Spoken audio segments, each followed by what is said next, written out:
Значи, денеска сме тука по повод ослободувањето на Струмица, да преку една хуманитарна акција која што веќе ви како медиуми ја проследивте, а и сите останати кои што беа во изминатиот период. Ние како Банка за храна сме присутни тука од 2012 година, благодарејќи на општината и градоначалникот.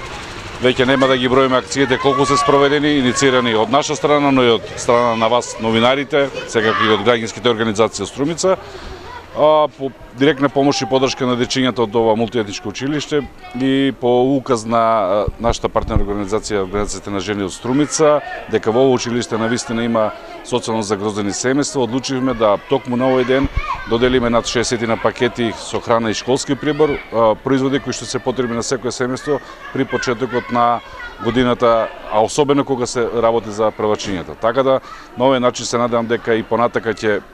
ставиме ово училиште на адреса на места каде што ние како организација би можеле да помогнеме, кога можеме и колку можеме. И на некој начин Струмица е градот, првата општина, единствена општина за сега, каде што Банката за храна има подршка директно од Советот на општина и од самиот градоначалник, бидејќи таквите акции беа предложени и до сите останати општини низ Македонија, но нажалост не успевавме да воспоставиме некоја барем и вербална комуникација, камоли да добиеме некоја конкретна подршка. Но како и да е, сиромаштијата тропа на сите врати, мултиетничноста не е причина само за тоа. Значи секој стомак, дали на македонче или на албанче или на турче, ќе биде стомак празен и ние сме тука да помогнеме колку што можеме и умееме нормално.